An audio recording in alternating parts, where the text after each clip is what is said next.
प्रभात। मैं हूं जगेंद्र राणा।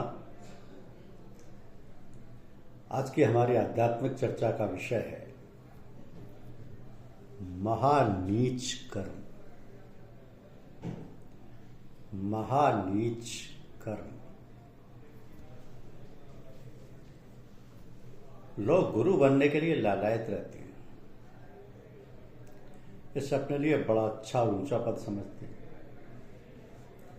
जब किसी साधक को ऐसा आदेश मिल जाता है, वह कुछ लोगों की दीक्षा के लिए तैनात कर दिया जाता है, तो उस समय से उसके अभिमान का ठिकाना नहीं रहता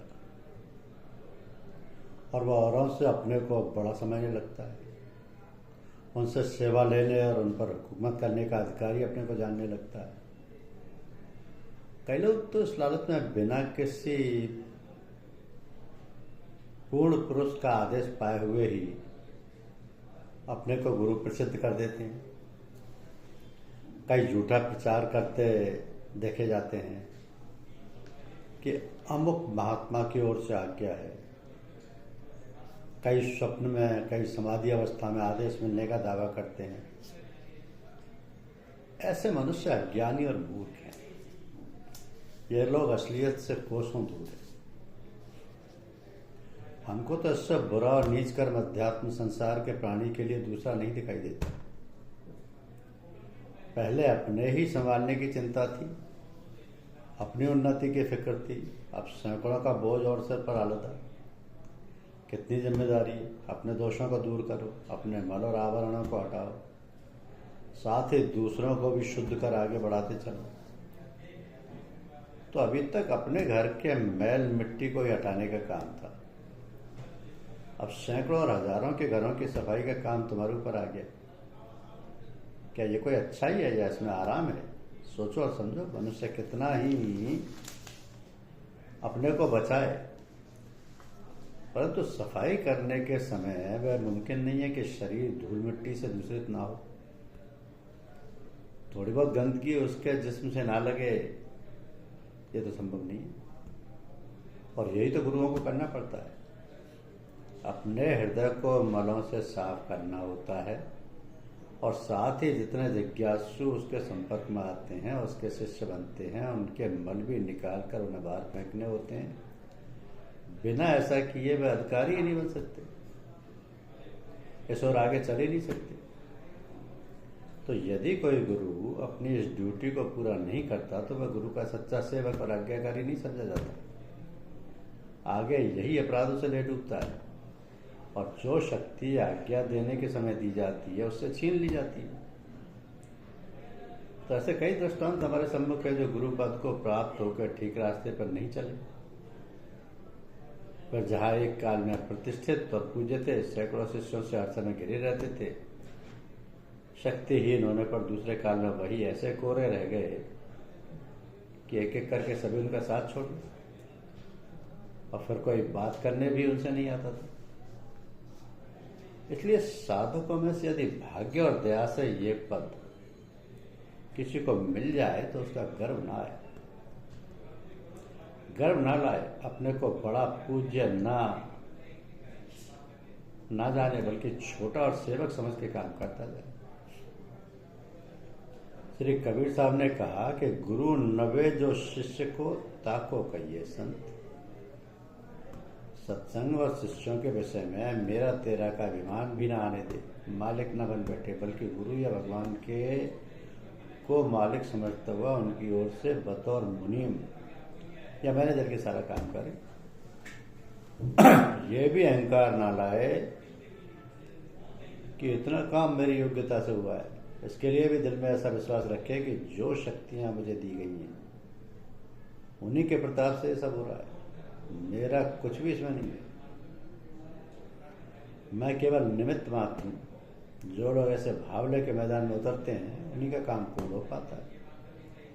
वे खुद भी उन्नति करते जाते हैं और उनके संगी भी हवा की तरह ऊपर उड़ते देखे जाते हैं। शेष सब लटके रह जाते हैं।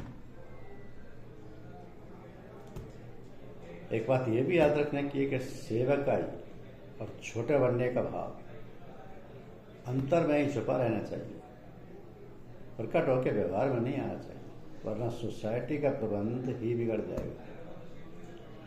इसलिए इधर भी बहुत होशियारी की जरूरत है। बाहर व्यवहार भी नियमानुसार चले और अंतर के भाव भी ठीक रहें, ताकि तभी मालिक प्रसन्न रह सकता है। अब इसका उपाय भय खाते रहना और हर समय क्षमा याचना करते रहना है। निर्धन और स्वतंत्र अपने को मान लेना ही आध्यात्म शिक्षा देने वालों के लिए अपराध है। उसकी सजा मिले बिना रह नहीं सकती। तो जब कोई मनुष्य किसी मकान का कूड़ा करकट निकाल के बाहर फेंकेगा तो समय उसका शरीर अवश्य ही गंदा हो जाएगा। अब पीछे शरीर की सफाई और शुद्धि के लिए उसे नहाना धोना और वस्त्र बदलना लाजमी होगा। तो इसी तरह आध्यात्म शिक्षक को दूसरों को तालीम करने के बाद अपनी सफाई की आवश्यकता होती है, क्योंकि जिसकी शिक्षा की जाती है उसके बुरे संस्कार और मलों का कुछ न कुछ अंश शिक्षक के ऊपर अवश्य आ ही जाता है। तो उसकी सफाई के लिए उसे एकांत में बैठ के रात्रि के समय कुछ क्रियाएं करनी होती हैं, तब भी उनका कुछ ना कुछ भोग रह ही जाता है और उसे भुगतना ही पड़ता है।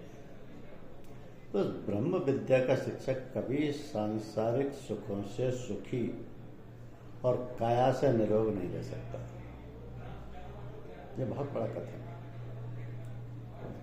कि इस ब्रह्म विद्या का शिक्षक कभी सांसारिक सुखों से सुखी और काया से निरोग नहीं रह सकता, क्योंकि जिनकी वह शिक्षा कर रहा है, चाहे वे एक हों या सहस्त्र हों, इसलिए हमने इसे महानीच कर्म कहा है। हाँ, जो मौखिक उपदेश वाले हैं, जिनको प्रारंभिक गुरु माना जाता है, उनके ऊपर बुरा असर शिक्षा देने से नहीं आता। उनके अंदर विकार भी नहीं बढ़ते, क्योंकि वो तो केवल वाणी से दूसरों की क्रिया बतला देते हैं। उनकी सफाई उनसे ही कराते हैं और खुद अलग हो बैठते हैं। परंतु ये बिल्कुल इब्तदाई तालीम है, यानी निचली शिक्षा है। आगे चल के गुरु शक्ति का प्रयोग किए बिना शिष्य आगे बढ़ ही नहीं सकता और ना उसको पूर्ण लाभ पहुंच सकता है। तो शिक्षा का पुराना तरीका ये था कि गुरु शिष्य को सम्मुख बिठाल के उसके उन संस्कारों को जो अटकाव डाल रहे हों, अपनी आकर्षण शक्ति से खींच के अपने ऊपर ले लेते थे और फिर फुर्सत के समय उसकी सफाई कर डालते थे। परंतु आजकल इसमें तरतीब हो गई है।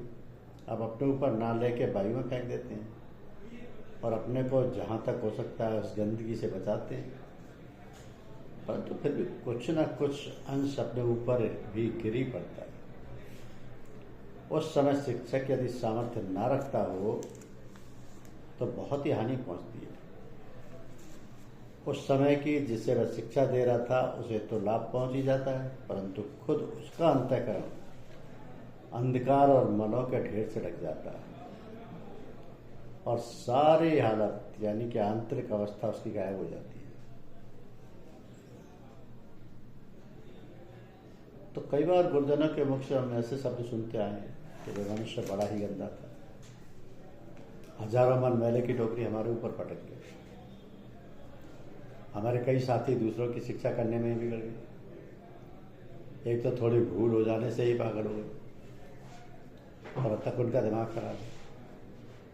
तो जिस मनुष्य को सुधारने और तवज्जो देने बैठे थे उसके अंदर गर्मी थी, मस्तिष्क उसका खराब था। इन्होंने आकर्षण शक्ति से जो उसके विकारों को खींचा तो उनकी सारी गर्मी भी खिंचाई। वह तो उस दिन से अच्छा हो गया और इनके अंदर विकार आ गए।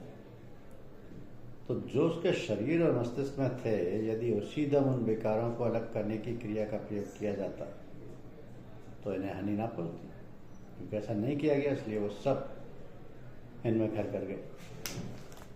इन्हीं कारणों से हम शिक्षा का काम बहुत ही खतरनाक और नीच मानते हैं। जो इससे बच जाए वो अच्छे हैं। तो जिस तरह स्कूल के हर एक क्लास में एक विद्यार्थी मॉनिटर बना दिया जाता है, उसी तरह सत्संग में भी ये नियम है कि जब कोई साधक एक जगह इकट्ठे हो जाते हैं तो उनमें एक साधक को उनका सबका हेड या मॉनिटर बनाया जाता है। अब ये मनुष्य उन्हीं में से कोई टैक्टफुल छांट लिया जाता है। इसका काम लोगों को उत्साह देते रहना है और उनको अपने साधन में लगाए रहना होता है। ये गुरु नहीं होता। किसी नए आदमी को शिक्षा भी नहीं दे सकता, साधकों की श्रेणी में गिना जाता है। किसी प्रकार की कोई सिद्धि भी इसके पास नहीं होती, ना कुछ सामर्थ्य रखता है। काम ठीक ना करने पर उसे हटा के दूसरा इसके स्थान पर लगाया जा सकता है। परंतु देखा जाता है कि कई लोगों को इतने का ही गर्व हो जाता है, वो अपने को औरों से ऊंचा समझने लगते हैं और उसे देख के दिल ही दिल में पड़ते हैं कि इसे क्या हमसे आगे बढ़ा के हमारे सिर पर बैठा दिए गए। कई शहरों में इतनी बात नहीं आपस में फूट पड़ गई और एक दूसरे से द्वेष करने लगे। ये कितनी मूर्खता और अज्ञानता की बात है। माया त्यागने चले थे और माया के जाल में उलझ गए। तो अहंकार हटाने का व्रत लिया था, उसी के लिए सारे साधन क्रियाएं करने का परिश्रम उठाया था, परंतु भ्रम में पड़ के अहंकार की ओर और मोटी चद्दर ऊपर लपेट ली। तो जब मॉनिटर बनने पर इतना खतरा हो तो ऐसे मनुष्यों को गुरु पदवी मिलने पर क्या गति होगी? खुद भी डूबेंगे और दूसरों को भी नहीं डूबेंगे। तो साधकों के लिए विचार करने की बात है कि ऐसे लोगों को क्या कभी परमात्मा के दर्शन या मोक्ष मिल सकती है? हरगिज नहीं। ये तो जहां से चले थे वहीं लौट के फिर आ गए। पर साधना करने का फल ही इनको क्या मिला? इन्हीं ऐसे ज्ञानियों के लिए उपनिषद कहती है कि अंधतम प्रविशांति ये विद्याम उपासते ततो भूय इत्ते तमो योम विद्यायारता। अर्थात जो मूढ़ और अज्ञानी है, इस अपने अज्ञान को दूर करने का यत्न नहीं करते, बल्कि उसी से चुपटे रहते हैं, वो अंधकारमय लोगों को जाते हैं। और जो पढ़ लिख के और जानबूझ के भी वैसे ही कर्मों में रत रहते हैं, अर्थात पुस्तकों के ही कीड़े बने रहते हैं, अपने को बड़ा ही ज्ञानी पंडित समझते हैं और उस विद्या के गर्भ में डूबे रहते हैं, अमल नहीं करते। ऐसे थोड़े ज्ञानियों की और भी बुरी गति होती है। वह उनसे भी नीचे महाअंधकारमय लोकों में डाले जाएंगे, दूसरे शब्दों में नरक। तो प्रश्न है कि गुरुपद का अधिकारी है कौन? गुरुपद का अधिकारी मनुष्य मनोमय कोश के ऊपर पहुंच जाने पर पड़ता है। उस समय साधना समाप्त हो जाती है और वह सिद्धों की श्रेणी में आ जाता है। मन की शक्तियों पर अधिकार हो जाता है। मन के साथ संग्राम में जो जो कठिनाई आती है उनका उसे अनुभव हो जाता है। मन की चंचल वृत्तियों के रोकने का उपाय वो जान जाता है, तभी दूसरों की शिक्षा के योग्य बन पाता है। तो इससे पूर्व यदि किसी के सुपुर्द शिक्षा का काम कर दिया जाए तो उसकी मिसाल ऐसी होगी कि आपन घर पानी नहीं है और अनबख्शत खीर। तो अयोग्य और अनजान गुरु ना तो दूसरों का भला कर सकता है ना अपना। दूसरों के ऊपर आकर्षण शक्ति का प्रयोग करने पर वह खुद नीचे कर सकता है, और जो खुद ही नीचे के स्थान में पड़ा हुआ है वो दूसरे को ऊपर कैसे ले जाएगा? इसलिए शक्तियों के आने तक अनुभवी गुरु उसको रोके रहते हैं। दूसरों को उपदेश देने के लिए अपनी मानसिक शक्तियों पर अधिकार होना लाजमी है। जिस दिन वह ऐसा योग्य बन जाता है तभी उसे आज्ञा दे दी जाती है और उसकी कुछ क्रियाएं भी बता दी जाती हैं, फिर भय नहीं रहती। तो ऐसे अनेक शिष्यों में से गुरु सबको ही आदेश नहीं देता, उनमें से 2-4 को छांटता है और उनको इस कार्य में लगाता है। शेष का जीवन अपने लिए ही होता है। वो स्वयं ब्रह्मानंद का भोग करते रहते हैं। संसार में उदासीन हो भगवद रस का मजा चखते रहते हैं। लोक कल्याण से उनकी कोई गरज नहीं होती। धन्यवाद।